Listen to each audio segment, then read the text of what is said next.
Texas A&M reached out to Dan Campbell through back channels. That is something that we thought would happen. It was something that Isn't that illegal? think Texas A&M would love to see. But Bruce Feldman, he reported that Texas A&M did in fact reach out to Dan Campbell, called him their dream candidate. I think if you're a Texas A&M diehard, your dream candidate is the guy who's on the sidelines for the Detroit Lions. He's a guy from Texas A&M. Every time you see a minute of Dan Campbell in the locker room scene talking to his team, you're like, holy cow, that guy. That's the guy that should be your head coach here. But he's also a guy who may have the Lions on a playoff run. Well, he is that. The timing is awful, and you're not getting him to leave, so he is out. That is Bruce Feldman.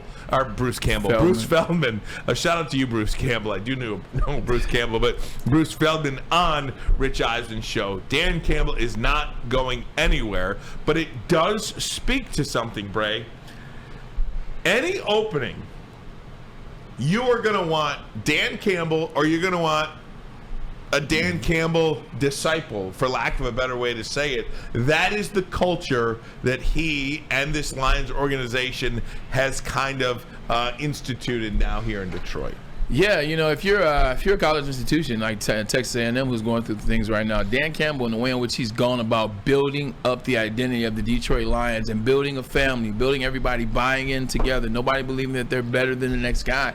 That's prototypical of what college football used to be like. That's prototypical of how teams had success winning in college. So if I'm Texas A&M and I'm looking at the model that he's built, stuck to his guns, stayed to who he was, stayed aggressive, stayed 4th and 2s, everybody's buying in, how the team respects him, how the team responds to him. This is somebody that I'm going after, but you're 100% right. He's locked into a playoff run. Not he might make the playoffs. They're going to win the division, and they're going to get 2 home games. It's just about they're going to get home field throughout the playoffs, talking about the Detroit Lions. So it would be great for them to get him in their estimation, but right now, Dan Campbell's not thinking about anything that isn't Allen Park and anything that isn't talking about the Honolulu Blue and Silver. So it would behoove anybody to try to reach out to him right now, and I think he's an individual.